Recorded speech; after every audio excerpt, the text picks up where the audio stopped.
Good morning student. Welcome back here. I hope all are well. Now myself Nidhi Lal. Today we going to discuss chapter number 2, New Kings and Kingdom. Student, let's see.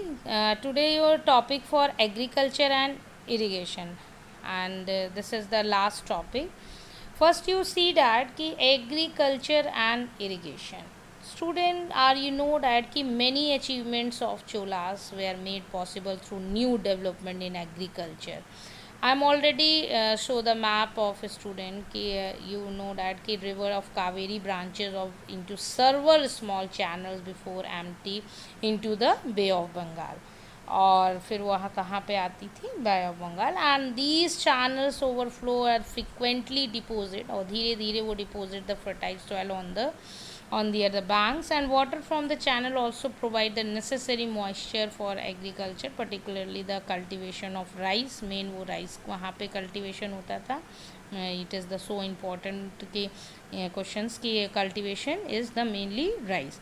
So all the agriculture had developed the earlier in other parts of Tamil Nadu also. It was only from the 5th and 6th century that was area was opened up of large scale of cultivation also, and forest had to had a cleared and some regions and land to be level for the other areas also. So now student he in the delta of region embankment had to build a prevention flooding. जब बहुत ज़्यादा flooding and canals बनाए जाते थे उनके लिए constructed होता था to carry water to the field.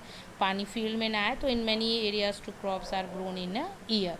So now see कि water from the channel I am already discussed कि also provide the necessary moisture for agriculture, particular the cultivation for rice. So in many cases it was necessary to water crops artificially, and water methods were used to the irrigation, and in some areas was wells. And now the administration of the empire. First question ki how was the administration organized? So settlements of peasant known as UR, and Nadu means meaning of group of peasant villages forming a larger units, and rich peasants of the Vela caste exercised considerable control over the affairs of Nadu.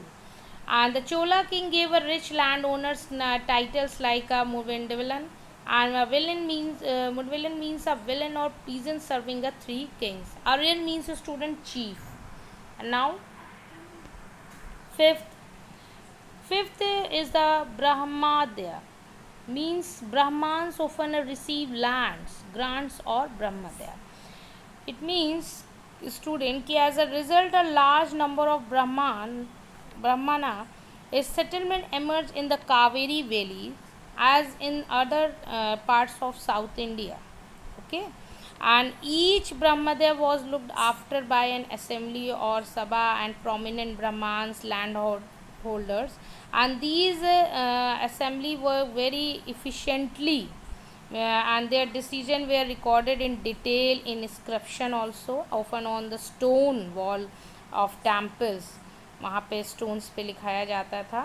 और associations of trader known as nagarams also occasionally perform an administrative function in towns.